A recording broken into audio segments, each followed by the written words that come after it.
After last weekend's washout on the Central Coast, it's beautiful conditions for the Newcastle Jets to belatedly begin their season this afternoon at McDonald Jones Stadium. They're looking to win their first opening game of the season for the first time since 2017. There is Mustafa Amini, who returned to Australia last year with Sydney FC. He's come of age, Mustafa Amini. Let's have a look at the starting 11 then. The first starting 11 of the season for the Jets, and 7 new signings in there, including Brandon O'Neill, the former Perth Glory skipper, in the middle of the park alongside the Georgian schemer Becca Darts-Melia. He'll be looking to provide the ammunition for compatriot Becca Mikkel-Tadze, who got 13 goals last season, leading the way for the Jets. And alongside him up front, former Sydney FC flyer Trent Bahaja. There are also former Glory players Jack Duncan, the goalkeeper, and Daniel Steins in midfield on the bench for the Jets.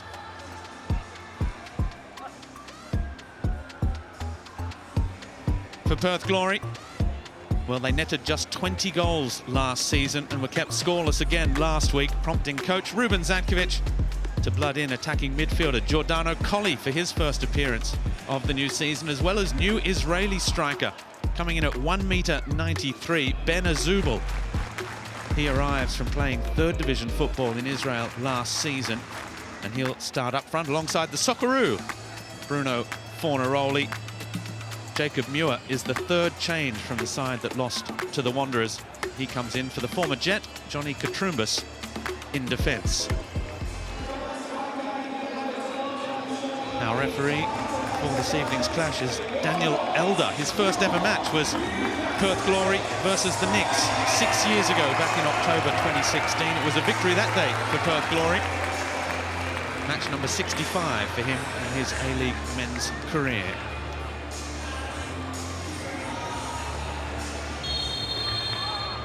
Last season, the Jets flattered to deceive. Stunning going forward. Inconsistency scuppered their campaign, and they ultimately missed the finals quite comfortably in the end. But Andy Harper, Arthur Pappas, has recruited heavily during the off-season to bring in the players he wanted to play Pappas ball, as it's become known. Can we expect goals this afternoon? Well, I think what the fans will be expecting is tighter defence and more of the same up front. They attacked well, that was the mantra of the team. He brought a lot of players in last year as well, Arthur, but he's had a second season now to do the extra clean out, if you can put it that way, and bring some added faces to the club. So a lot of expectation from the home fans on this team. Again, too many seasons without finals, and Arthur Pappas has built the team that he wants and should be heavily favoured tonight against Perth, who last week, Robbie, in their season opener, weren't terribly impressive. I think it's got to be said. There's a long way up for them, a long way up for them still. Here's Jordan Elsey, A-League match number 150 for him this afternoon as he launches the ball forward, and it's an early free kick that Becca Mikkel-Tadze is not happy with, and he's there to protect his compatriot. Mustafa Amini is furious with the challenge, and there's a bit of spite already in this one. There were some words pre-match, and there's no love lost between these two sides, it seems. You know, the Jets want to play a high line. They want to have a keeper that can come out of his box and sweep up at the back. Now Jenkinson over the top. It's a good ball as well for Bahaja. The early cross towards Mikkel-Tadze.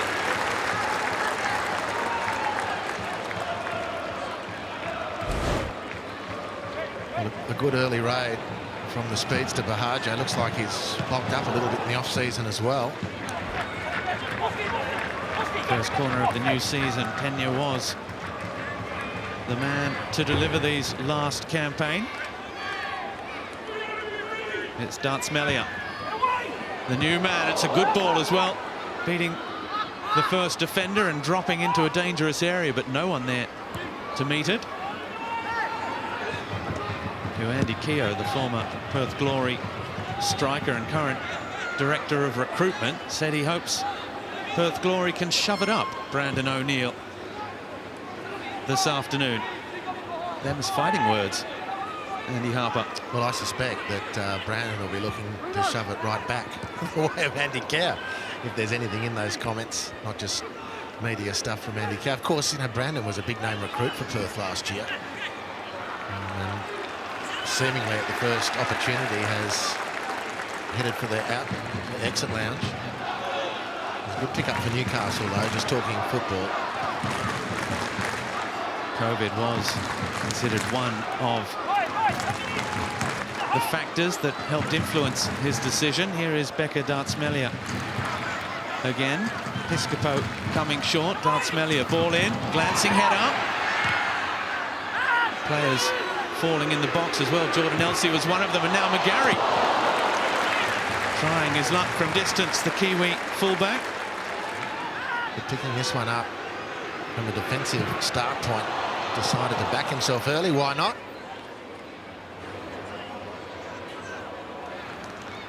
Becca Dartsmelia. That's a good ball. Into Bahaja.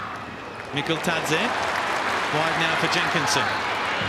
The Englishman, plenty of space on this far side for Piscopo. Getting down to the byline. Reno Piscopo. Crosses towards the edge of the area. It's Amini that got a glancing header. It's cleared only as far as Elsey. O'Neill's pass deflected, but it might yet fall invitingly for the Jets. By Newer in the end, who's playing at right back. Mikkel Tadze over the top. Mikkel Tadze still going, and the 41-year-old Liam Reddy claims for glory. Well, it's rather passive defending from Perth. Don't look terribly confident attacking the ball. There's no Valentino Yule either. One of a number of players to have left the Jets. And one of their attacking options as well, as O'Neill wins the challenge, but not for long. Duncan taking over, and he gets it wide to Selim Khalifi. Tricky little customer wearing the number 10 and playing in a new role. New role, at any rate, for us to see him this season. Well, Perth's most promising moment. Dispossessed Newcastle out of midfield nicely. A couple of wayward passes from the Jets. Well organised Glory defence. One possession of the ball and skipped forward.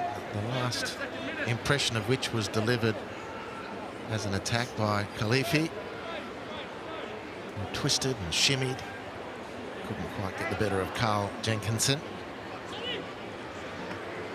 And now midway through the first half, a first corner of the contest for Perth, taken by Colley. It was O'Neill with the header away, driven back in by Amini, and it fell to the feet of Fornaroli, who couldn't react quickly enough. Gio Colley again drives it in low and hard. Zach Duncan back with Amini, strikes again. Beavers this time found himself in the way, and the flag is up for offside eventually, which will allow the Jets to relieve a little pressure all of a sudden. Here he is again, a fierce competitor, a hard tackler, and a leader at the back. Scoops it over the top for Bahaja. And Khalifi showing good pace to go with the number 7 there. They need to as well to see off the Bahaja threat. But again, Perth, full credit to them, very well organised. Not easy for Newcastle to play through them. Corner number 3 for the Jets. Dartsmelia again and again. It's not a bad ball. Jenkins gets it back into the mixer from back post, and it's Ryan Williams who clears only as far as McGarry again.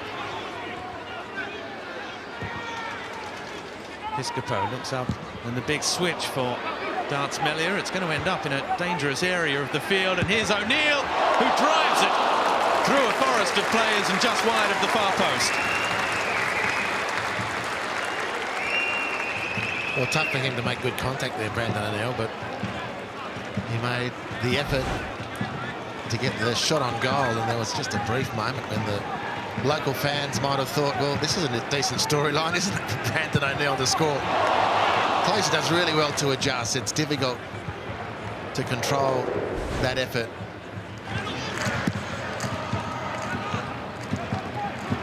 Helped on by Fornaroli. Azubel.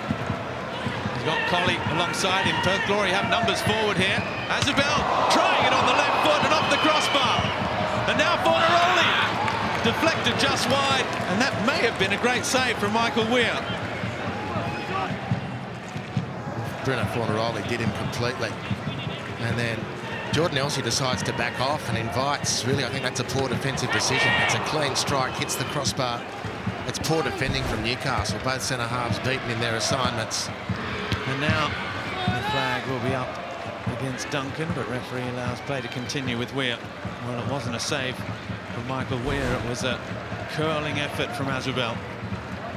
The Jets had numbers back. The reason why I'd say that was a poor decision from Jordan Elsey was they had plenty of numbers back. He could have gone immediately to put pressure on Azubel. I mentioned that possession statistic about 15 minutes ago now. It's come right back down to 60-40, still in the Jets' favour comfortably, but not 70-30 anymore, as there's a clash of heads between O'Neill and Colley. The referee has called for attention for both players. A nasty one, and Brandon O'Neill has not moved at all.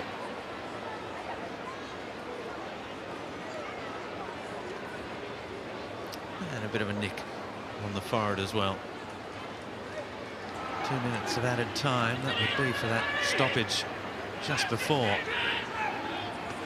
the half-time break, as the referee decides to draw the first half to a close at McDonald Jones Stadium. A match that has failed to hit the heights so far in the opening 45 minutes.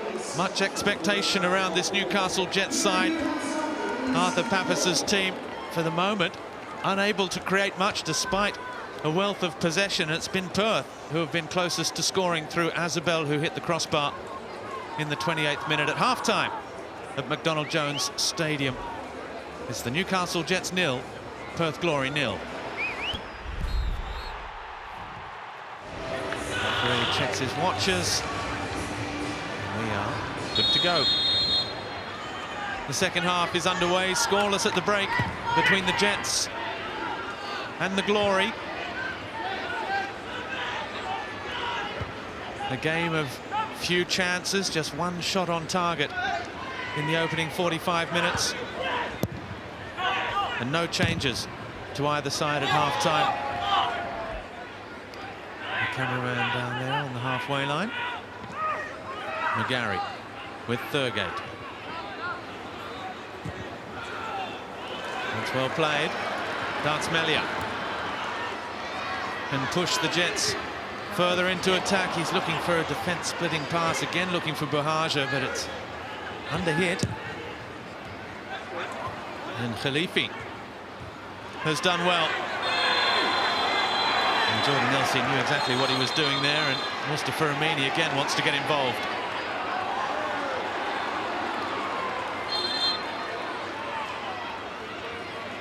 Well, that was clever from Khalifi. A sharp play, and Jordan Elsey rather more blunt in his assessment of things.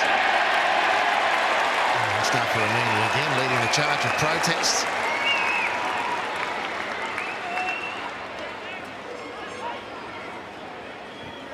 And getting a yellow card for his troubles as well, Mustafa Amini. That's what you could hear the big roar from the crowd was. Something for them to cheer about. Serious injury and a difficult rehabilitation process, but he's back playing football now, Mustafa Amini. 1 goal last season with Sydney FC. As Beavers is caught in possession by Buhaja.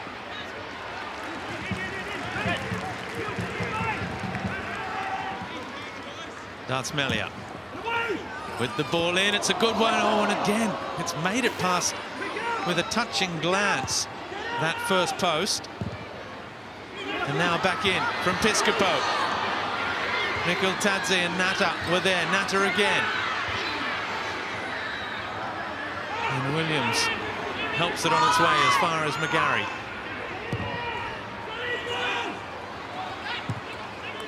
Jenkinson. That's nicely done. Here comes another overlapping run, which stops quickly. Now Elsey's header. It's a brilliant header from a lovely cross. And just before the hour mark, almost out of nowhere, the Jets have their goal, and it's Jordan Elsey celebrating his 150th A-League match with a rare goal.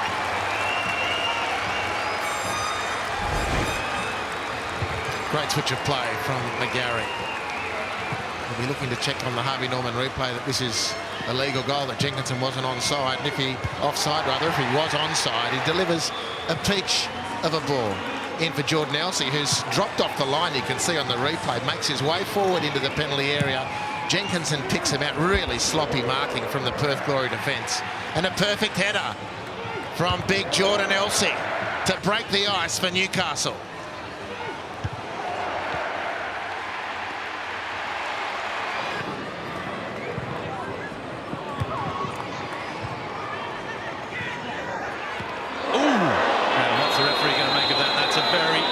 Dangerous challenge. Is it Jordan Elsey's already received one yellow card, so that's number 2. And he's off.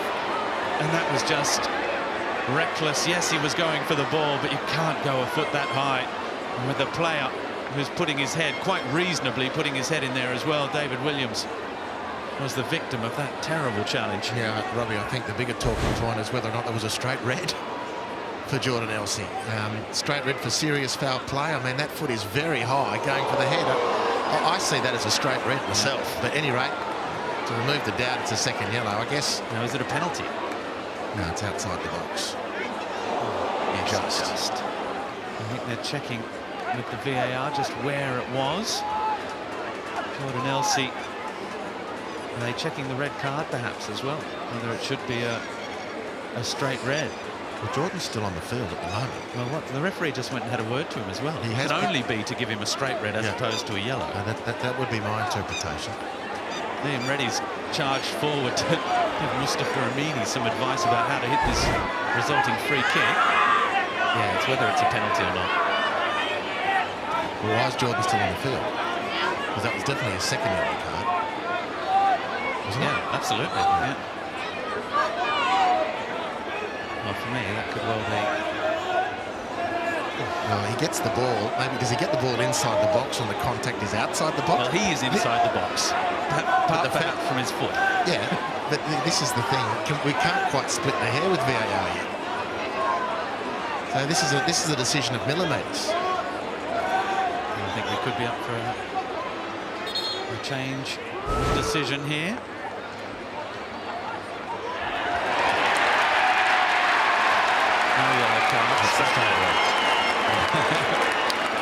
Well, look, is this necessary?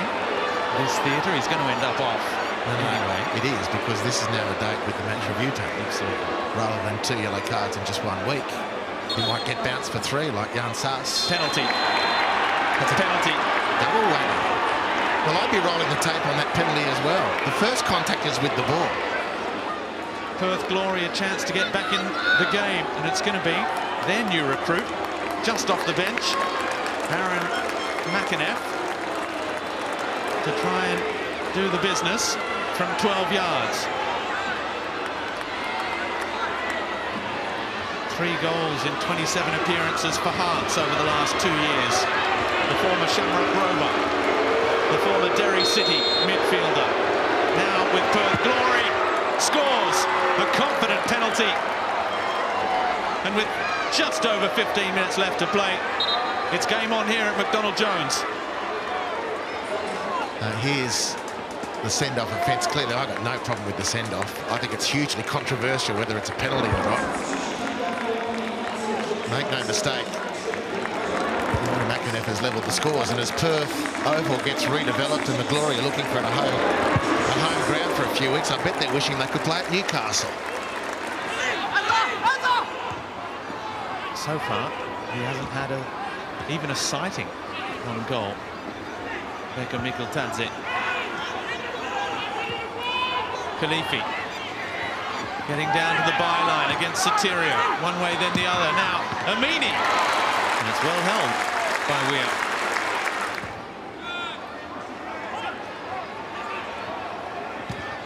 Now, they're in behind them here. Sotirio. Mikkeltadze. Mikkeltadze. Can't keep the shot down. He wants a corner. Yeah, looked to be a corner to me. He's talked himself into the book. Beautiful pass from Thurgate to Sotirio. It's a great run from Josh as well. And the changes coming now because Perth Glory don't want to settle for just a share of the spoils either. Collie off for Ivanovic. Another change. Mohamed Al-Tay coming on for Becca Darts-Melia. So A-League debut for Darts-Melia that failed to set the world alight, it's fair to say, in 90 minutes of this one, replaced by Mohamed Al-Tay. Is this the moment for the former Jet Ruben Zadkovic to see his side take advantage of their extra man?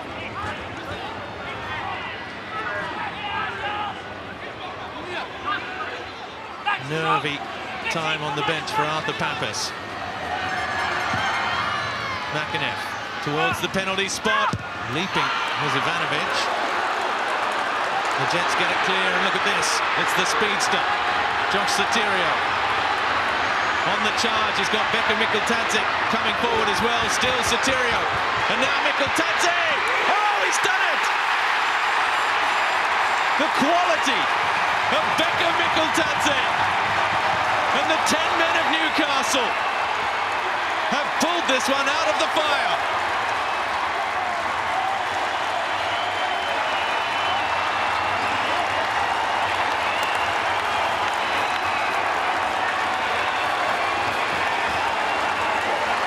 Well, it's a wonderful moment of pure football from Becca Mikkeltadze, and massive relief for the Newcastle fans on the Harvey Norman replay. Off the bench, Sotirio's been good, and he burst with speed. Al-Tay, I thought, maybe dropped anchor on the attack unnecessarily, but Josh Sotirio measured that beautifully. Davey Williams misread the defensive play that was required for Perth, and after defending nervously a corner, the Jets spring forward. Sotirio sets it up beautifully, and the pass to Becca Mikkeltadze was all that Georgia needed to then set himself up and find the back of the net.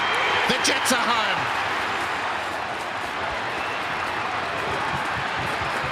Well, he had barely a sighting at goal, but that didn't matter. That's a sign of quality as well, and you can see what it meant on that Jets bench. Now Amini, in it comes, the header away by Nada. Sotirio launches it long, and it's the last kick of the match. Becca Mikkeltadze, the hero for the Jets. Josh Sotirio playing his part off the bench. And for just the third time in their history, Perth Glory start a season with back-to-back defeats. It's finished here at McDonald Jones. Newcastle Jets 2, Perth Glory 1.